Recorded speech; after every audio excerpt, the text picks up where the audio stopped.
Also, I'm a presenter, so you're going to be able to hear me from further. And yeah, I'm gonna have a louder voice, basically. Also, I get this nice shiny sheen here.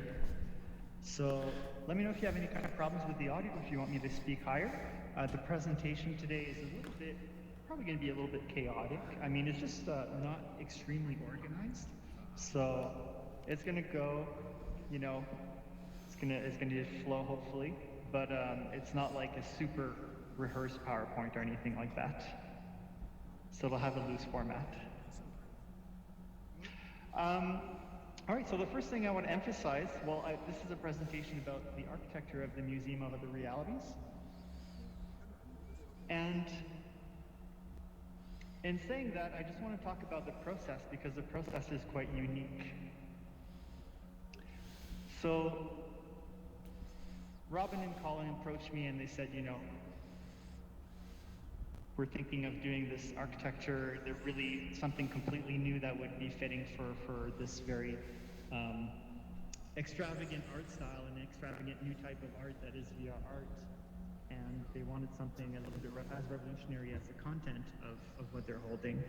And I'll go over kind of like just the picture on that. So, and I'll go into more detail later, but basically I produced a lot of concepts. And we worked for maybe 4 months, let's say. And then at some point, Robin took all of those concepts and made it into a functional machine for art. So it was really an extremely collaborative effort. And to talk about Robin, he's a 3D designer. He really goes deep into the philosophy of VR art, VR architecture, and design.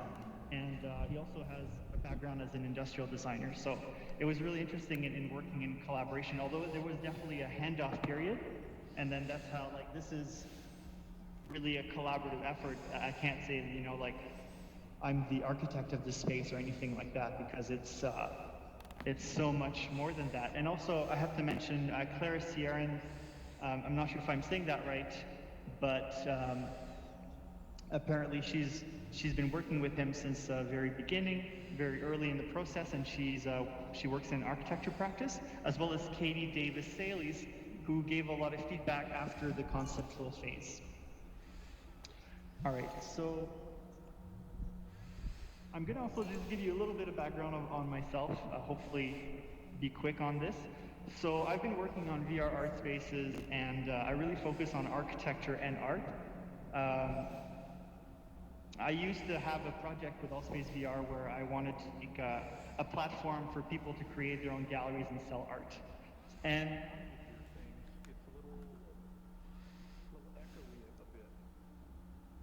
Alex, is the sound okay? Okay, perfect. So also, when I've been doing this project called Cultural, I've always created my own galleries, my own space, trying to kind of innovate and figure out what it needs to have VR architecture, as well as filled it with my own art.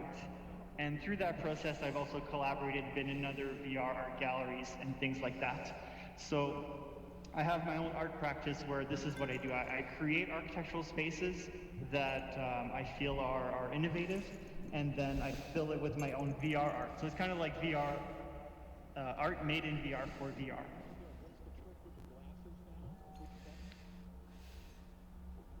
Just reach back and grab it from the back of your backpack. You gotta pull your trigger. Yeah, there you go. And certain colors, sorry, presenter, certain colors when they do larger, smaller, So the other thing I'd like to talk about is kind of the limitations and the settings of the Museum of Other Realities. Because in real reality, the limitations usually is, you know, the budget, the site, the context, you know, the ownership, the client, the needs of the project, and gravity is a big one. And just being able to buy anything, you know, like if we had to build this, we'd have to buy all this concrete and then form it and think about where the wires are going. So in the Museum of Other Realities, a lot of those constraints are gone, but they're actually replaced by more obscure constraints. And I mean, the thing with design and constraint is that that's always what's going to shape the end form that you're going to end up with. The end solution is based on the constraints. So in VR, in this space, you'll probably notice there's a lot of it that has to do with acoustics. So when you're 5 meters, when you're 1 meter from somebody, you're going to hear them at different levels. The other thing that they really wanted to do at the Moor is make it so that you could have these little isolated nooks. So if I go behind, you know, this wall over here, well, if I wasn't a presenter and you couldn't see me, you wouldn't be able to hear me. So you could have a very private conversation at a different space in the museum, which also kind of influenced by creating these nooks. Now, I mean, there's a few boring technical limitations we can talk about, like the size of the light maps and the number of triangles is probably actually the core one. But one very interesting limitation of VR architecture that I've always tried to really work around in terms of shape is the technique called occlusion culling. So occlusion culling means, let's say your computer can only handle 1 million triangles. If the piece that's 1 million triangle is behind that wall, I don't have to calculate it, which means that I can have 1 million triangle art pieces hidden all over the place, hidden from each other, and that way the people are able to enjoy them rather than having a museum with just one piece with a lot of triangles.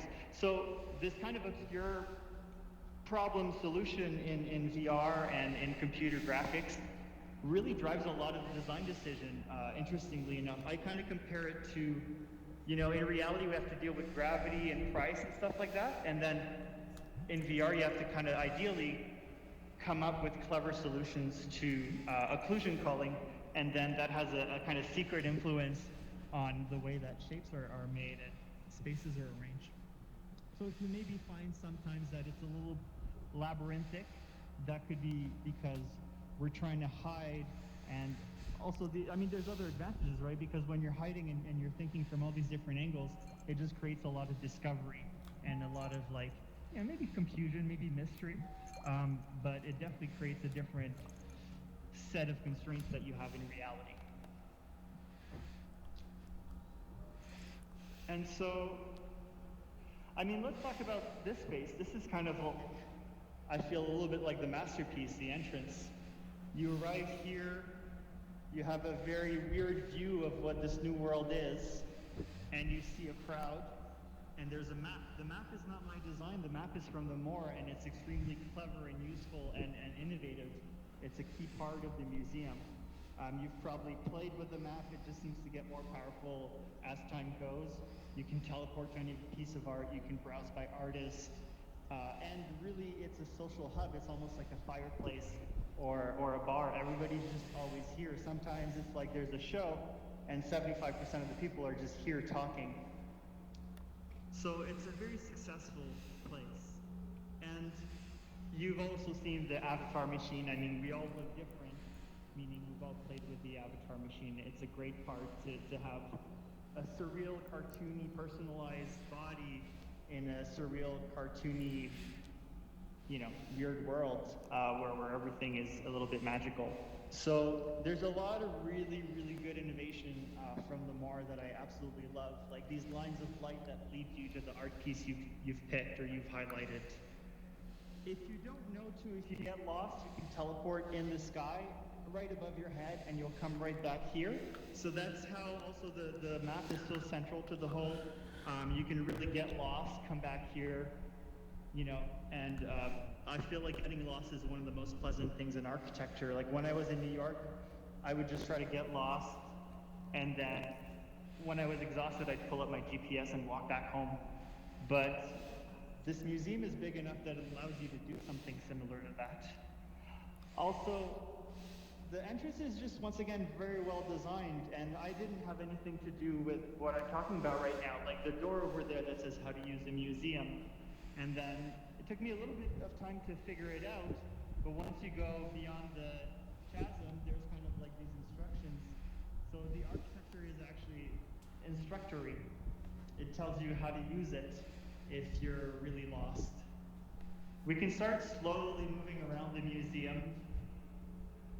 So one of my biggest inspirations I should mention that I've studied architecture like 9 years in post-secondary, in both technical side and design artistic side. So one of the big, and actually I'll go back quickly. So I did a 3-year program in architectural technology, and then I worked 2 years in lighting design in architecture. So that was very formative, and I have a huge love for lighting. After the 2 years of lighting design, I went 4 years in architectural design at Carleton University. And so at Carleton, I kind of fell in love a little bit more with the architecture of Louis Kahn. And Louis Kahn, if you're not familiar with him, he focuses a lot on indirect solar lighting. And that's a huge inspiration. To kind of create a solar machine where it's going to look good no matter what time of the day.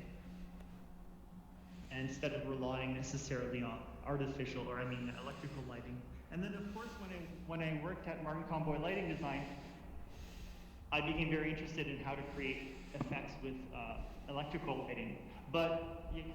So anyways, what I'm trying to say is Louis Kahn is really good and inspiring in terms of making solar architecture. And this is a lot of like, oh my God, I can go way beyond, even if I had a $5 million budget for a concrete building, I wouldn't be able to do 1% of this, or 5%, 10%, whatever. And here I can just really, really play with the lighting a lot. And like it's never gonna rain here.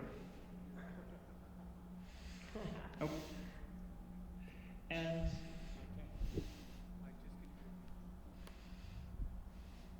you can tell Luna Dude, maybe if he logs in and out, he's going to be able to hear me again. And then, of course, there's some floating pieces. Yes? Question. How does someone go about submitting artwork to this museum? I see there's actual artists. Yeah, so you'll probably want to email them on the website or maybe talk to Robin or something. But I don't work for the museum.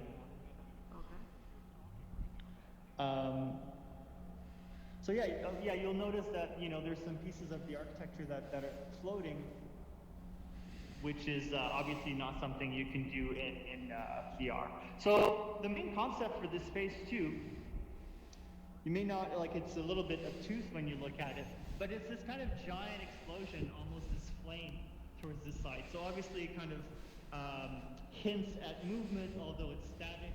It's a little bit like an evolution of the church trying to free itself from gravity, like churches going higher and higher and lighter, all of a sudden it just kind of like all explodes like a flame. And so I wanted the person arriving to feel like they've been kind of propulsed or, almost just thrown into a completely new world. And then when they looked forward, they would have kind of a similar view into this kind of other explosions. So I'm going to try to draw for a second, but it's kind of like this giant explosion like this.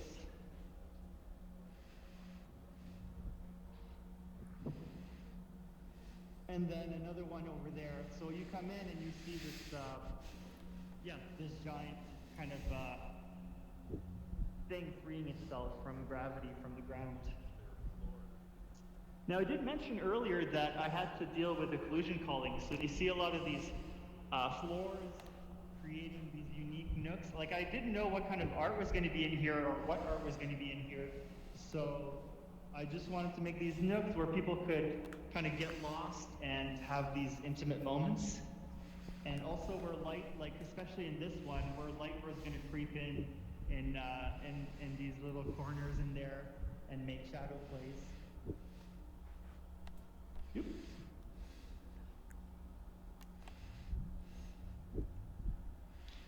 Let me get my list of stuff here. Well, Also, is there any questions? You'll have to be in the group that we're in, which is a bit limited, but if you have any questions, let me know. Okay. So...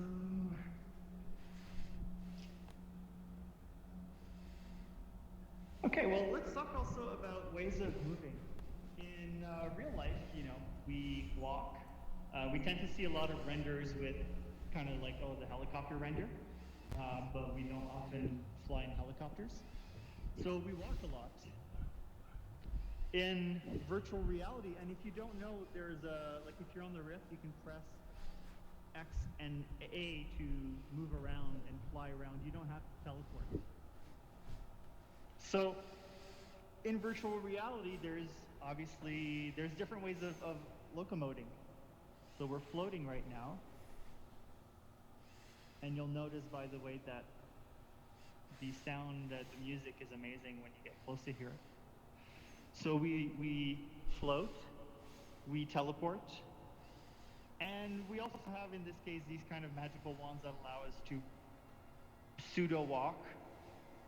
So especially when we teleport, whether that's our body, whether that's going through a gate, we experience space in a completely different way. And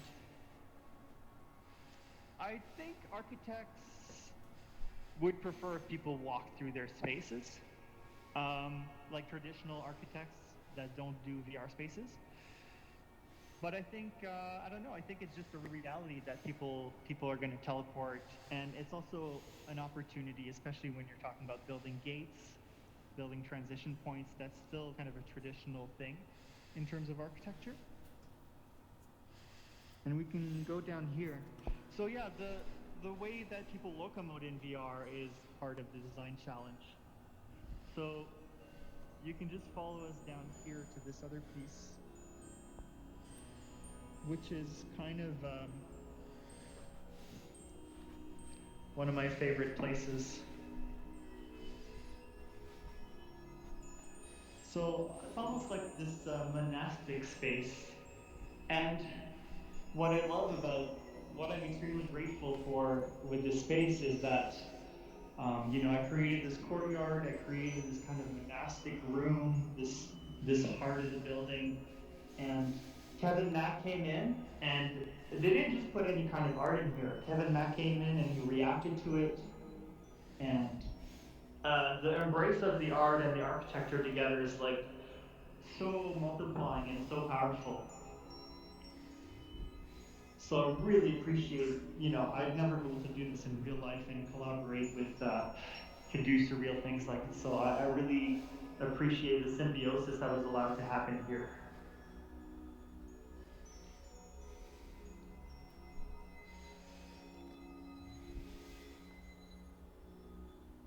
So next time you need an escape, I'll show you through the stairs here. Oh, actually, sorry, this way. Try not to fall down there because you can't go back. So I'll show you through the stairs here. This is a space that would have been harder to incorporate, but I feel like at some point an artist is going to be able to do a piece that responds to the extremely unique shape of this room or of this auxiliary space. And there's kind of this almost like a scary, maybe oppressive sphere, which on the other side is so freeing to be in. So yeah, it's a weird space. I like it. Okay.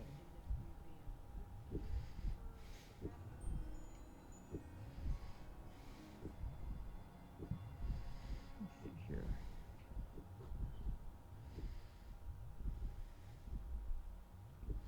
This is great.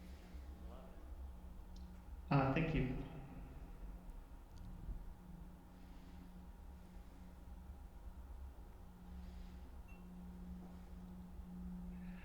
Okay. Oh yeah, I'm really also happy with this particular piece here. Just not something you would see in regular architecture. Well, first off, you see it from over there, and it's like, what is this? So it was really meant to do that occlusion culling, so that you could hide art on the right or left side behind it, and also kind of create this little comforting hut, I guess. So when you go through it, it's kind of like a really weird mini corridor And yeah, it's like almost, I don't know, like a pedally thing. So I also want to talk about this teleporter because this is actually very innovative and very exciting and amazing. It was made maybe 2 years ago, but the way I remember it being told to me is that they were asking, what's the title? Sorry, they were asking Elizabeth, they're working with Elizabeth, which is a super avant-garde VR artist and one of the first to master silk brush. So they were working with Elizabeth, and they're like, do you want anything? How do you want us to show your pieces? And that's one of the things they do. The more really does a lot of effort technically to please and do whatever the artist wants and innovate in the way that the artist wants. So this is one of those where she was like, oh, it'd be really cool if I had a spinning teleporter, and they did it. And I think it can easily be taken for granted, but this is amazing. Like, it's not just a rectangle that you go through. It's like they went beyond it, and I feel like that's why I'm always fascinated by what the Moore does. And so there's a lot of architectural innovation that could happen with teleporters and teleporter shapes and teleporter mechanisms and just teleporters in general. We're used to that, that rectangle, and that's it, that's all. But you can definitely go further, and the Moore has done that in previous versions of the past and in this version of the museum. So in here, this is kind of what I figure as the agora. So you'll notice that from this perspective, you're getting these licks of light on the stairs, these kind of gradients. So it's a little bit like maybe a futurist art piece.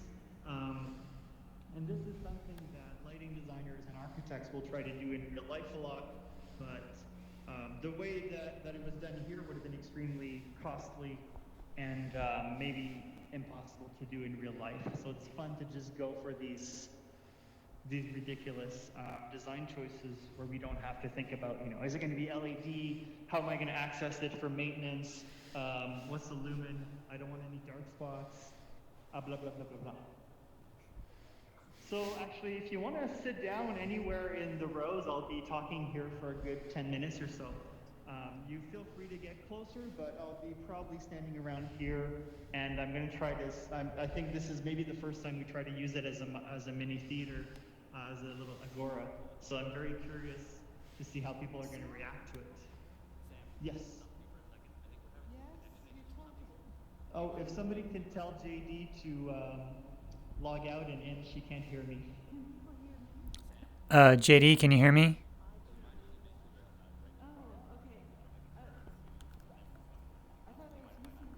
Yeah, that's fine. Yeah. I can hear you. Is that Christine? Yeah. Can you hear the presenter, Sandra? She can't hear me, no. I think Robin is going to make me... Revoke you here. Okay, and now I'm going to make you a normal presenter. Maybe that'll work. Okay. Can everyone hear him now? Can you guys hear me? No. Okay, good. There's a few little network bugs with the... It's the price of innovation.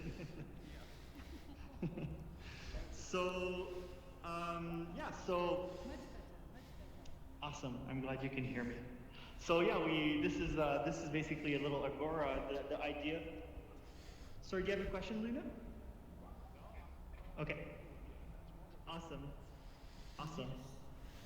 And if you did miss, we are recording this, so we'll make. We're sorry for all the bugs, but we'll make a hopefully comprehensive video repro. Also, smiles / you're famous. No. All right.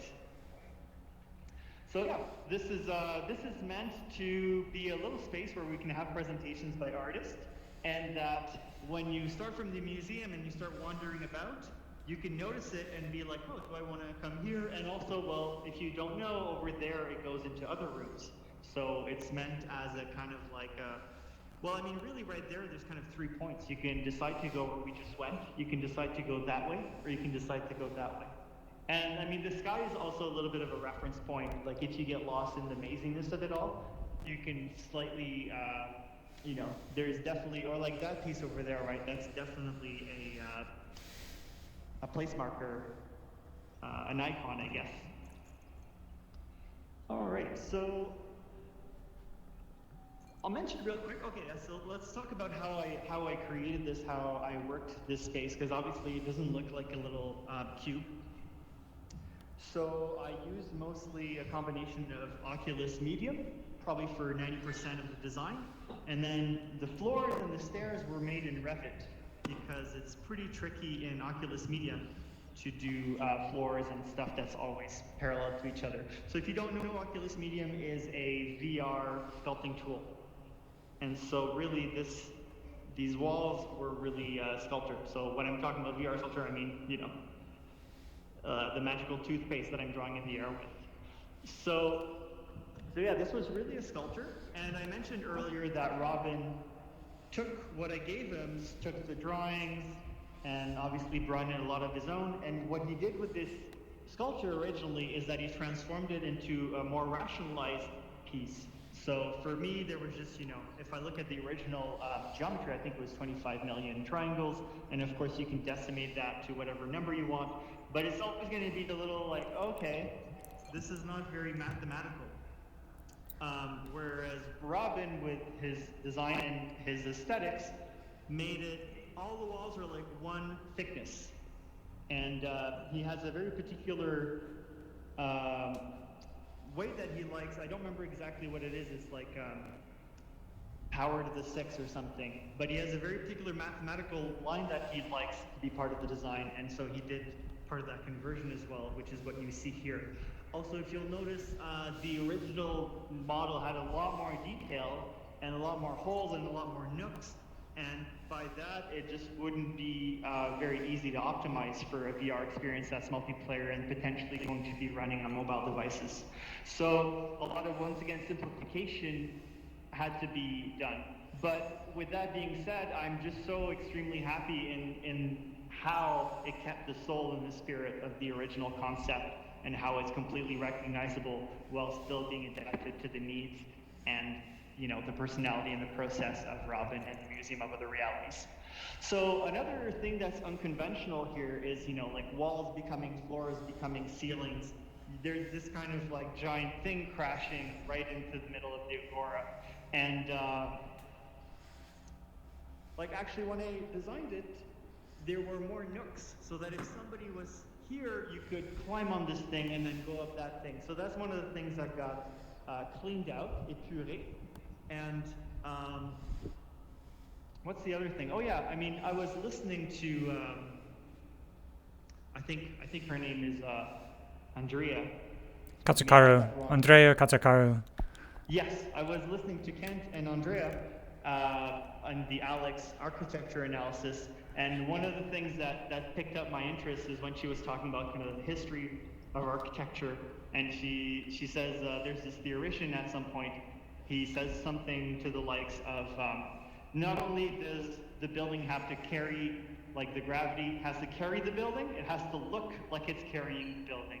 And so here, I'm having fun playing with those rules of like, aha, there's no gravity, and I'm being a little bit contrarian, but what's more powerful than just being contrarian is to also take roots in gravity, and so there's this anti-gravity, and then there's also like things that are smashing in the ground. So as much as there are floating pieces, there's many pieces that are very fully anchored and referencing. So I feel like the interplay of opposites and middles and transitions is more powerful than just the denying of the original reality.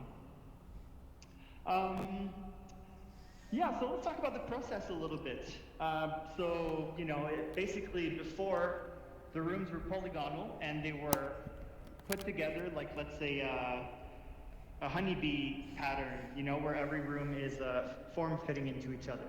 So I was like, let's start with figuring out rooms, and then we'll design some corridors. And when we have rooms and corridors, we can, you know, you can easily have these kind of systematic spaces and connect them together. And once again, goes back to that whole occlusion culling. where if you separate big rooms with tight corridors, you won't see all the art at the same time. So did a lot of series of rooms. You can imagine what comes next, a lot of corridors. There was a lot of sketches, so basically I very much like architecture, you'll start with just sketching it out, and then I would often do, a lot of the concepts were geometrical, so I would do them in Revit. Actually started a lot in Revit, you know, like mathematical lines that get extruded. Revit is smart, it's parametric, it's easy to tweak the shapes. And then at some point, I got a little frustrated with the limitations of that, and I wanted to go more wild because, like the room we just went through with Kevin Math, that's all Revit. Those are all straight lines, it's all mathematical, and there can be beauty in that. But this is all Oculus Medium, all the crazy sculpture-y stuff, because it would be a complete pain to do in a 3D application software, and also when you're in VR, you're right in there feeling it. And so you can have an idea, you just need to imagine the light and how, like basically the way I try to make it is I try to make like a kind of a pinball machine for light to look good no matter what time of the day and what angle the sun's gonna come in. So in using those techniques, I also needed to experience the space in VR at the same time as Robin especially. So some of the things I do, there's a software called Enscape 3D. In Enscape 3D, you can export an EXE that is both an on-screen experience and a VR experience if you have a headset. So I would send them the model in 3ds Max, send them an EXE of Enscape, and then they could explore it. And Enscape is actually great with solar lighting.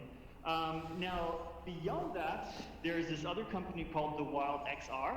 So I was lucky enough to, I mean, I come from the architecture world, and you may have noticed I have a little interest in VR. So I usually reach out to VR architecture AEC companies. So I'll be like a beta tester, and I'll give them a bunch of feedback. And so I've dealt with pretty much, like, I'm always in the beta groups of all these AEC companies. So anyways, I was in the beta groups of the Wild XR when they started, and they had this BFF program. It's like, okay, you get the program for free, and we ask you feedback and how to improve it, etc. So when we had that, I would meet Robin in VR, and we'd see, okay, well, you know, Robin, I've made 20 rooms, let's go through them and see what you think.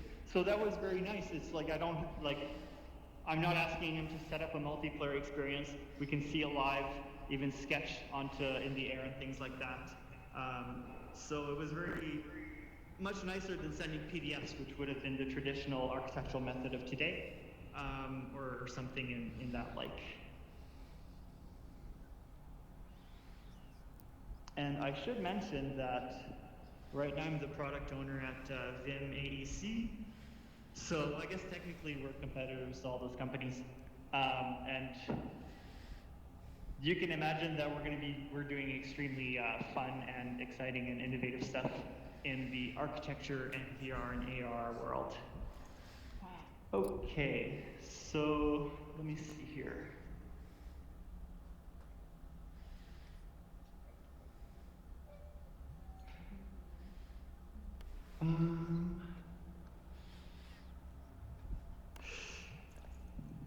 Yeah, so it should go, I guess without saying that VR space with this kind of process is a lot more iterative.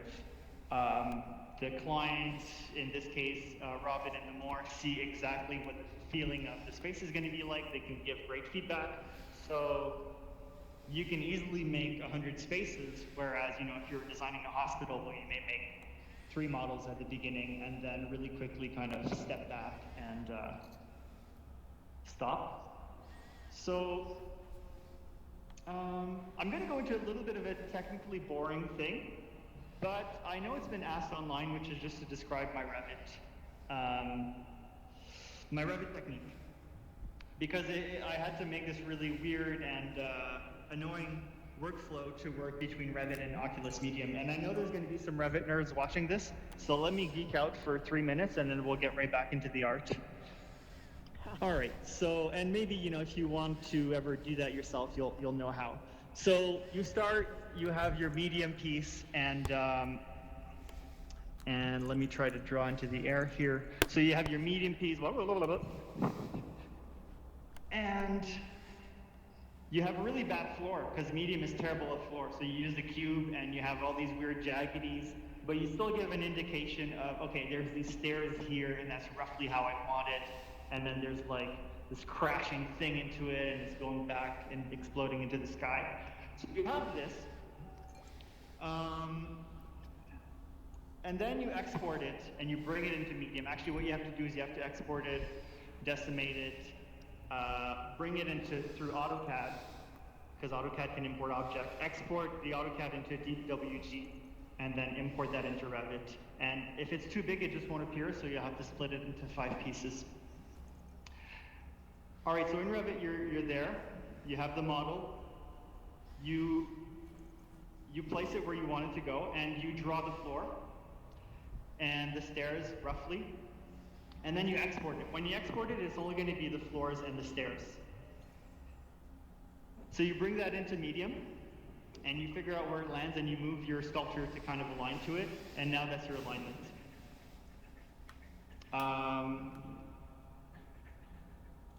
Yeah, I think that's the gist of it. Sorry, that was extremely boring, but I had to kind of get it out for posterity's sake. Okay. I have a quick question. And with that being said, it would be really nice. Oh, sorry, do you have a question? Yeah, just a quick question. In terms of the lighting, are you rendering it in a program and then baking a texture, or how do you actually get the lighting in here? Well, so there's a difference. I'm a lighting nerd, so I'm working in lighting design for 2 years and keeping that passion. Visualization nerd as well. So when I'm working the space in medium, there's just that kind of one live light, which is not very good, but I can kind of pre-imagine it. So my favorite is just to throw it into 3ds Max and then Octane. And Octane, you can run the whole 25 million polygon model. It doesn't matter. It's not live. It's going to take 3 hours to render or whatever, and it'll give you Octane is really good for good shadows and good lighting. And you'll notice too that in my original design, a lot of where stuff would crash into the floor, there would be this kind of reaction of this lit surface that was going to light it up, so that when things crash into the floor, there's almost this feeling of lightness to the gravity, a little bit like the anti-gravity. So that's my favorite. And then Enscape is really good solar lighting. Sorry, I'll answer you in a second. And then really, the more redid their own lighting, I believe, in Unity, if I'm correct. So that was, I didn't even know which direction the sun was going to be in, which is an interesting thing, although it was designed to kind of ideally look good from any dimension of the direction of the sun. What was your question? Yes, I was curious, you talked about the various iterations that you went through to create Yes. this space here. Yeah. And I wondered if you had considered making a small exhibit of the different models that you went through to arrive. Absolutely, yes. Actually, before the COVID thing happened, I was going to have a show at Elephant, having that show, having renders, and also doing a really high quality, I do ridiculously high quality light bakes for my space with Octane, and then I'll bring it into Unity. So that's normally what I do for my own VR art. So I was going to do that with the original museum and show some renders that maybe printed out and show some of the earlier iteration model and some of the sketches, and also show them more side by side. And eventually there's a possibility that something like that could happen in the more. And also I want to capture Robin's side of the adventure, because Robin had it for, I basically gave it and then I didn't see it for a year, and then I saw it, and obviously it was very much more evolved and a lot bigger and moved and changed and evolved and massaged and just it's oh, it's growing up so fast. So I want to know the whole story, of what he did, what those architectural consultants suggested. I feel like architecturally it's such an interesting story. Oh, I have one more question now, and I'll let you go on. Yeah, go ahead. So, since it's a virtual environment, and you can record whatever is here currently as the exhibit, is there a way that as exhibits change over time, one could dial in the exhibit that was here today and visit it, and then dial in another exhibit and then go visit. I believe so. I believe actually in Steam there's a number of free versions you can go to, and I think the limit lies within Steam into like, will it let you go back 3 years? Oh, okay. But the real person to answer that will be Robin, but I think that's what I heard him say at some point last week. I see. Yeah, if I could jump in for a second. We did a lot of work after Sam finished the concepts, but it was all pretty much based on his work and also that other museum that you showed us. Oh, right. I remember that, so I learned a lot from that and just the way he works. We worked collaboratively with a number of different architects like dialed in, but it's basically his soul is all Sam. So really great work. I should mention that, well, I had this thing called Culture Space where I wanted to do a tool to help artists do galleries and art shows in VR using Space VR, like 3 or 4 years ago, probably 4 years ago actually. And when I was doing that, I also built a whole gallery in VR and then filled it with my own art, like maybe 13 to 15 pieces, both inside and outside. So I had that space, and then I started a new kind of gallery. Like I do these galleries and I like don't show anybody. But I started this new gallery that I haven't really shown. That's like maybe 15 rooms. Although I've shown Robin and Colin, they're probably the only ones. And so there's these 13, 15 rooms, and what I want to do is I want to release each room individually as an extremely highly light-baked room with a piece of art that's been sculpted in medium. Usually for me to be satisfied with it, it takes like 3 to 6 months. So I'll do a very complex piece of art in a room that I really love, bake the lighting extremely high quality, and then release one piece at a time. And the goal is to release a full gallery in like 2-3 years or something, where it's slowly filling up, quote unquote, perfectly in terms of a VR experience.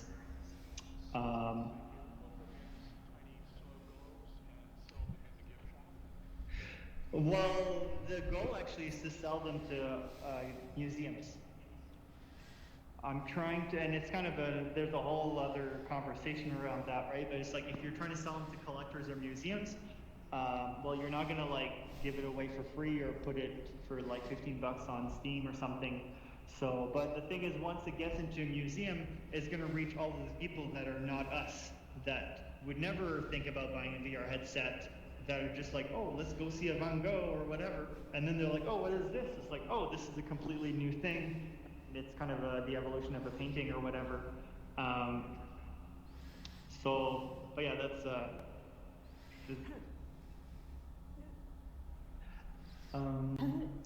yeah, go ahead. Hi. Have any museums approached you to build a wing like this for them? You know, bricks and mortar into... No. I mean, the other thing is I was under, like I couldn't talk about the museum or show images until it was out officially, which took about a year. So it's like I've been, like I don't really show my work in a way. Like I'm not also terrible at documenting my own work. But yeah, it's like I'm not like, yo, I'm doing all this stuff. Because like my best work is either stuff that I want to release super later, or it's a museum of other reality, which wasn't public for a while. So I feel like now it's kind of like the like the whole bubble is like I'm spilling information all over now, so it's good. Got it. I mean, I can see bricks and mortar museums approaching, I mean, it's extraordinary, it's beautiful. Oh, thank you. But I can see them approaching you to build, you know, like the Guggenheim in New York. Right. You know, Well, that would be great. I mean, I kind of consider myself like a failed architect, like because I'll never become a real architect because I'm not doing my master's and I'm not doing like all the internship and the stuff like that. So it's kind of funny to, and I mean, the other thing is like, I don't think that would be the way to make me happy to become one of those, you know, real life architect. Because of all the limitations and the glass ceilings and whatever, like the politics of it all, the race. And so it's great to be able to kind of like use the cheat codes and go like, haha, I have a $1 bajillion budget and gravity doesn't matter. So yeah, that's a pure. And I mean, my favorite thing about the Moor is like, you know, I've mentioned that like I don't really show my work very much. So you and the whole selling it, right? Which means if it's not in a gallery, it's very few people are going to see it. So my favorite thing about the Moor is that I get to see people experiencing it. Also the content, right? It's gonna live on, and it's just filled with this amazing thing. And it's like that's the utopia of virtual reality architecture, is that it's going to bring spaces where you learn, where you enjoy yourself. And I mean, it's also kind of a perfect response to the crisis right now. And so, yeah. So did I answer your question? Yeah, I can just see something like this being like every museum having also a virtual wing. Right. Actually, that reminds me. There's two ideas I kind of forgot when that was blah blah blahing. So one of my favorite thing I'm very interested in right now, or actually like pre-crisis, was like for example the Phi Center. I was like, I really want to work with the Phi Center or Elephant Gallery in Montreal or SAT in Montreal, and like let me 3D scan your space, and then I'm going to draw a like artistic architectural skin reaction to the space and like add it. And I think like in the future, you know, like I mentioned Revit, I'm a Revit nerd in my professional work.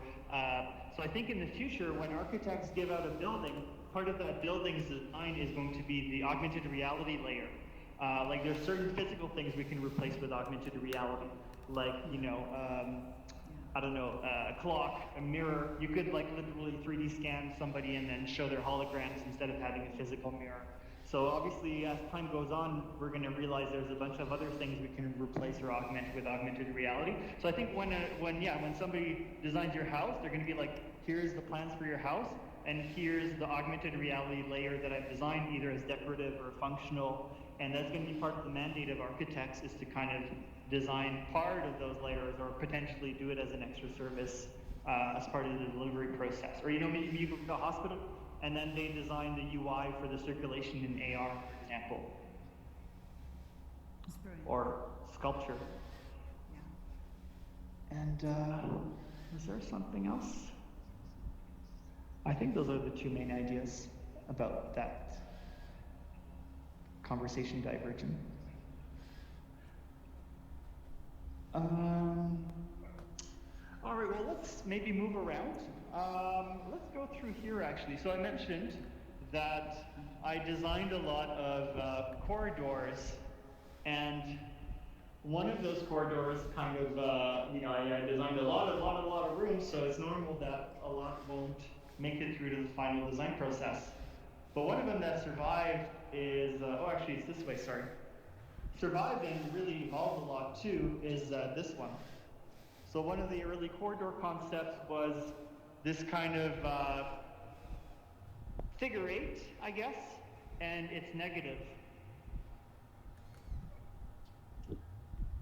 And I really like, actually, like, if you saw the original, this was continuous and maybe even inverted to create light plates. But I really like how Robin, I think, inverted it and cut it up into pieces. It just makes it so much more powerful, and you still have the light plays, maybe even more. So here we're kind of like in a positive space, or actually it's the opposite. That was a negative space, and here we're kind of opening up. So it's kind of like this peanut and the circle in between the peanuts. So I figured out with a type of corridor like this, it would be easy to make it a long thing that's continuous, or decide that all of a sudden you want to open it up, or that it leads onto kind of a final destination. And as usual, you know, we see the innovation style of the Moor, how they just kind of really appropriate the wall very well, and they create these kind of monumental moves in terms of how they place the art, how they create these pedestals, and how they just, you know, play with space in a way that's innovative and fresh and fits the art and the architecture. So if you don't know already, now we're kind of walking into the world of Kabibo, one of my favorite VR artists, master of shaders, is just such a talented person that's mastered the art as much as he's mastered the technology. It's very powerful when you get that kind of symbiosis. So this is no longer Kabibo, but these kind of like vertebrates are Kabibo. Once again, you know, we got really, really good type of setting of the art within the space, creating these plinths very naturally. The playfulness of the Moor with the little wings clipping onto people, delightful.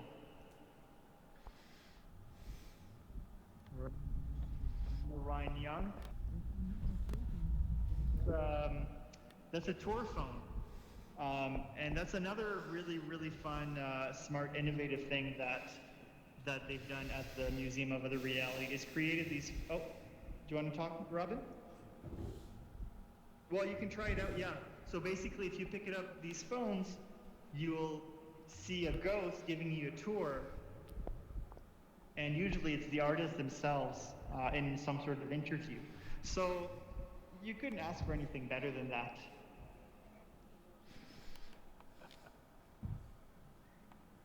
So yeah, that's just like,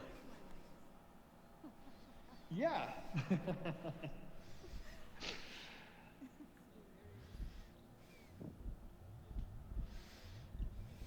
Here we've got kind of a crescendo of the Kabibo land. So this is voice activated. So do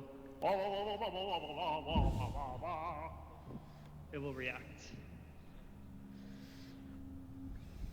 And so yeah, this is just very, very epic. The fact that it's running live on a multiplayer experience, performance-wise, the mastery of shaders, and just mastery of concepts and art itself. Very, very good. I love Kabibo's work, and he's a great person. Let's slowly, you can float down or you can walk down these stairs. I believe, if I'm correct, I believe that Robin really likes round stairs.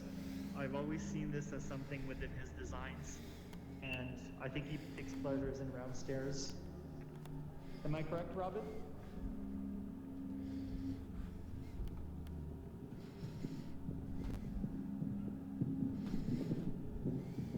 Yeah.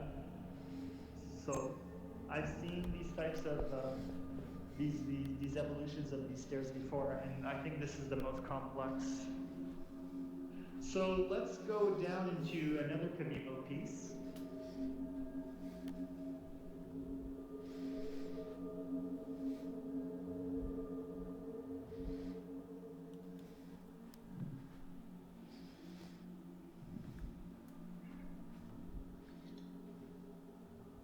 Here you'll notice that these ribbons of light will react both to sound, so to the volume of your voice, and also when you point at them to get out of the way. So, I don't know, I feel like Kabibo really has a way of like putting you in this kind of a trance world. Speaking of meditation, this is maybe the room that's a little bit based on one of my previous galleries, and it's a little bit hard to see in the dark. One thing you will notice is that this one is also voice activated. So if we weren't in the dark, the main shape is kind of a croissant or a banana, and really there's supposed to be this kind of light coming in here indirectly to, you know, to slowly drift into the banana. Now, in this case, there's barely any light here. Just a tiny little space where it comes in. But, I mean, the Kabibo piece does it. It's just so serene.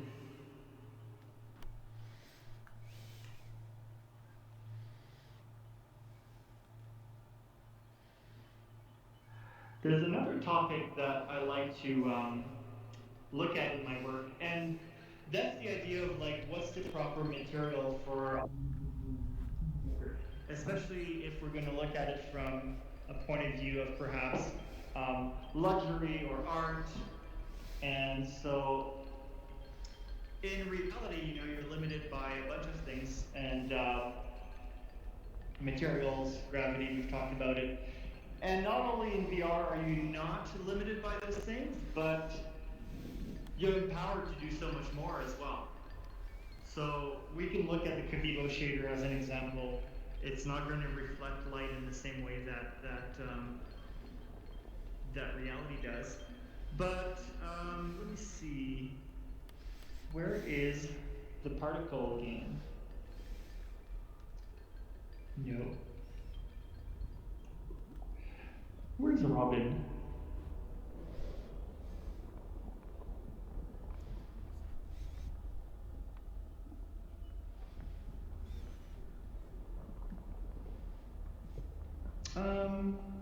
Alex, do you remember where the particles are?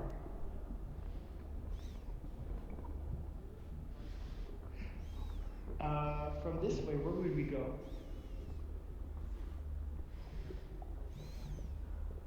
Okay.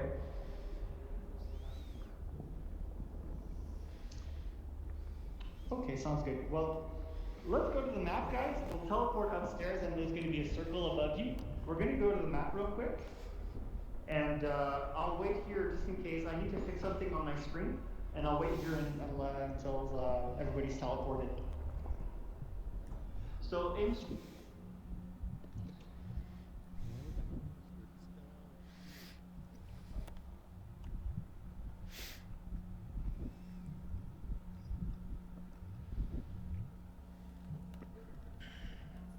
So we want to be down here. Chrome. Is that the one you mean?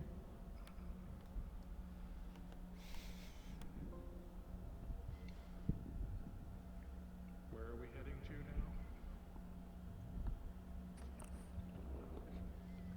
I think you were still waiting for him to come back.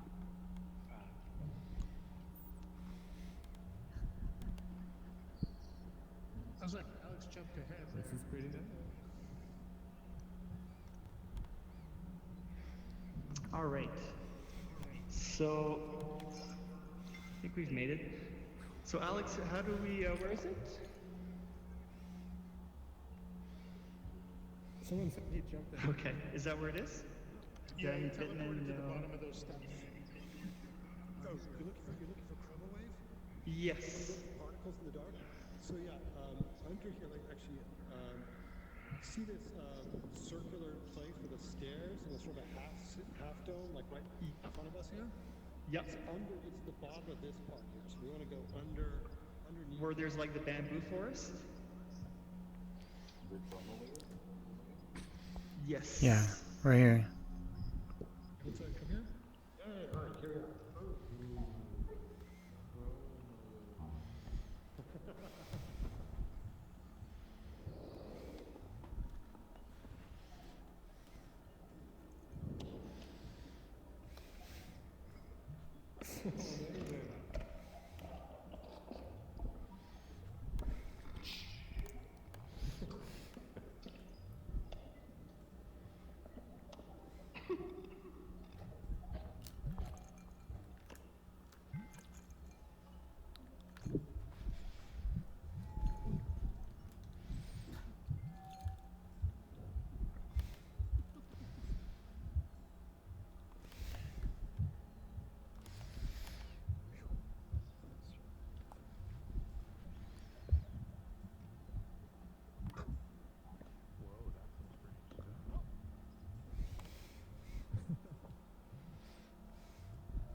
Oh, jeez. This makes me hungry for some reason.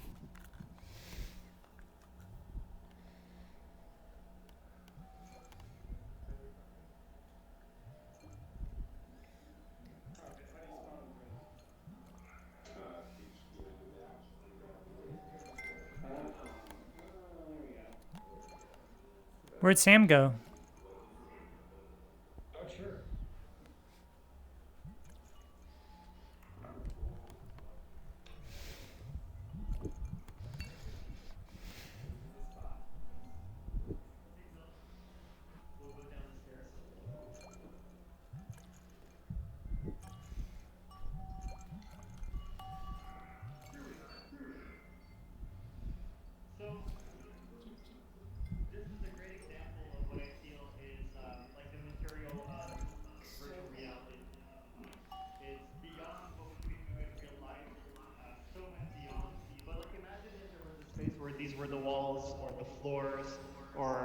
just integrated like mold in the furniture. And actually, I used to have a augmented reality gallery with Sebastian Miller, who's filming right now, Seth Coyote. And we put this in the Meta 2 headset in augmented reality.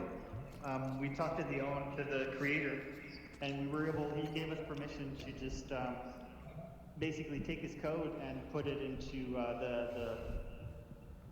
the Meta AR headset. And it's so magical to smash these onto a wall and see it explode. All right, so personally too, I'll just mention quickly that when I do my VR art, a lot of that is what I'm thinking, right? It's like instead of having like a gypsum wall or a nice surface, like whether it's wood, whether it's, what's the counters made of, like that's really fancy. Marble, like beyond marble, beyond those things, it's like what if instead you had a beautiful texture that was created either by an artist or artificial intelligence or heuristics or whatever.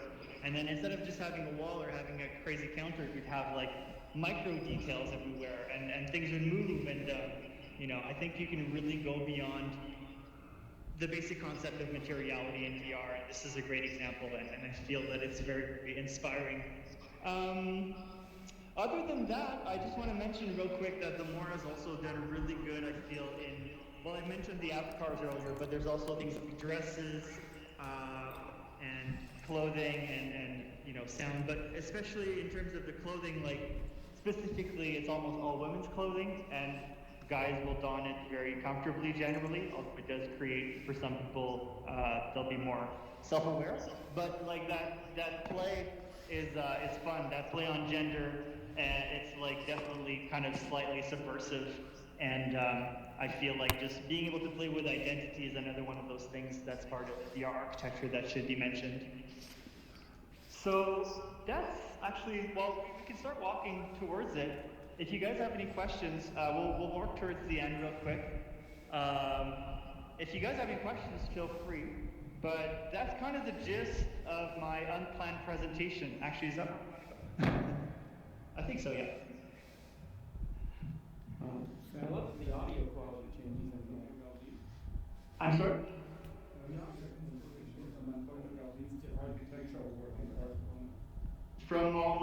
From who? The audio sounds in this spot. Dali. Salvador Dali?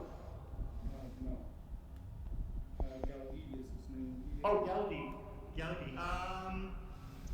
Not inspiration. I mean, I have a lot of respect for him, and I know of his work. Like, I love the thing where he would figure out the structural gravity of the piece by kind of hanging it upside down. I feel like, actually, maybe that is like subconsciously an inspiration because there's that whole kind of like explosion. So yeah, probably subconsciously he was an inspiration, but I would say that the main inspiration is Louis Kahn. Oh, actually, I should probably mention this space. You'll notice that if you go around this space, whereas when you're inside of it, it's closed, and then when you're outside of it, you always see the inside. So this is non-Euclidean space, and another possibility to play and mess with people's mind in VR at a very cheap cost. And then of course there's the whole actual art piece where your body is duplicated, and then we get a bunch of people, and it's super surreal, and you realize we live in a simulation.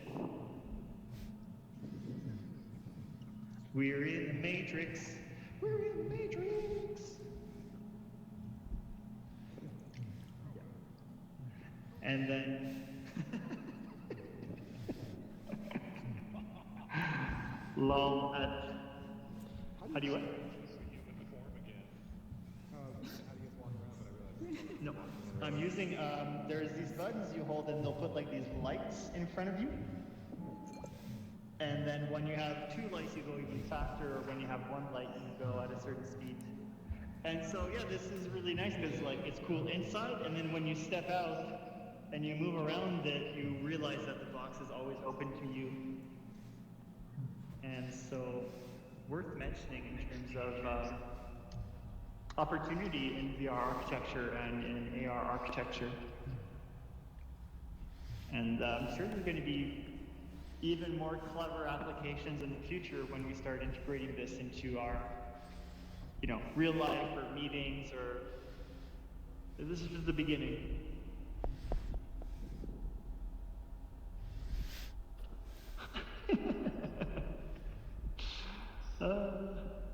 Looks great.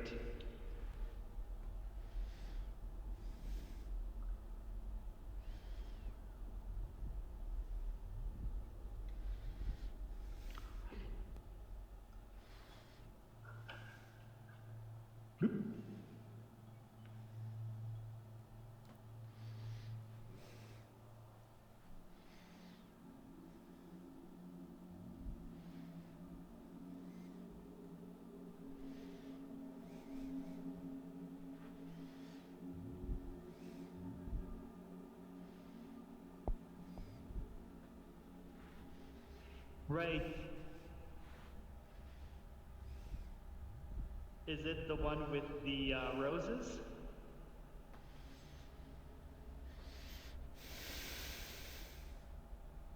Nice. Nice. I think I may have seen it. I definitely had a Gaudi period. I have at least a book of him. So I just felt like this was a great way to end the presentation, to kind of lead into the infinite world almost that is behind me. Also, once you go in there, there's no turning back. I mean, people get lost, they don't actually disappear. Or they just, wander. So yeah, if you guys don't have any particular questions, you're free to explore infinity. And actually, this is a great example of the dematerialization of architecture through VR. Like, you could obviously never do that, where you can just start floating around in this infinite kind of paradise. It's like you're really in the painting. So this is a great exploration of like the complete lack of boundaries that VR art affords you, and like going beyond VR art museum.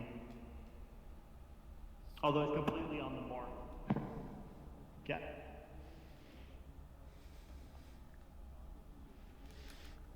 Well, actually, I was a contractor for the architecture only. Now, that's the good news is that you see that if you go into your menu on the Museum of Other Realities, you'll see that there is